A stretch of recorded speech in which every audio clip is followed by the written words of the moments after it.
राधे राधे दोस्तों, आज मैं आपको कार्तिक मास माहात्म्य अध्याय 28वां सुनाने जा रही हूँ।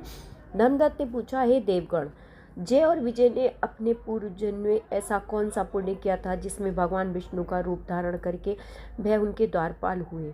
गणों ने कहा, प्राचीन काल में तृणाबिंदु नाम की पुत्री देवहूति से कंधर्व ऋषि द्वारा केवल देखने मात्र से ही दो सुंदर बालक उत्पन्न हुए।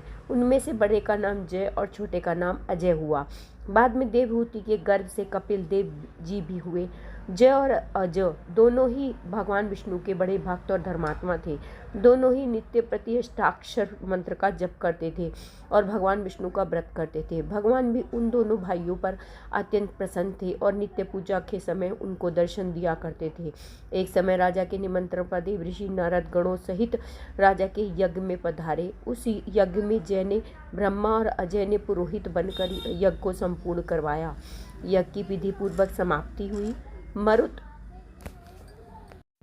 राजा ने जय और अजय को बहुत सा धन दिया।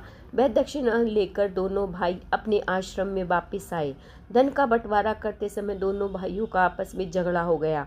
जय ने अजय से कहा कि धन के 2 बराबर बराबर भाग होने चाहिए। अजय ने कहा, नहीं, जितना धन जिसको मिला है उतना धन उसको ही है। तब जय ने क्रोध में भरकर अजय को श्राप दिया, तुम धन लेकर नहीं देना चाहते तो इसलिए तुम ग्रह हो जाओ। अजय ने जय का दिया हुआ श्राप स्वीकार किया और जय को श्राप दिया, तू अभिमानी है इसलिए तू हाथी हो जा।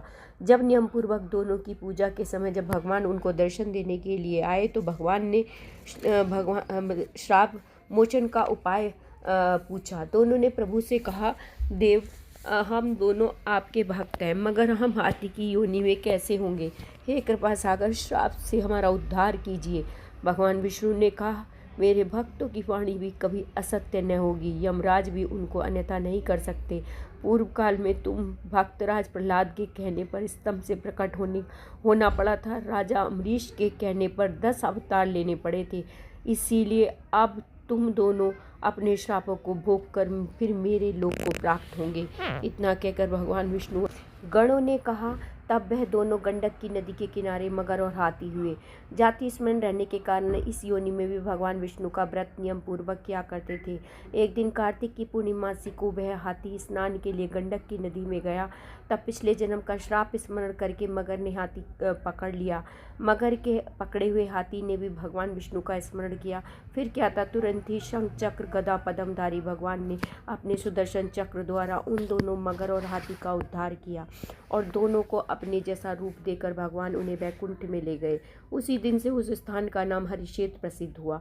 चक्र के आघात से वहाँ के पत्थरों में भी चिन्ह बने हुए हैं और वह दोनों विजय और अजय के नाम से आज तक संसार में प्रसिद्ध है। हे विप्र, आपने भगवान विष्णु के द्वारपालों के संबंध में जो प्रश्न किया था उसका विस्तृत उत्तर मैंने दे दिया है। इसलिए हे द्विज, तुम भी ईर्ष्या और देश को त्याग कर नित्य भगवान विष्णु का व्रत करो।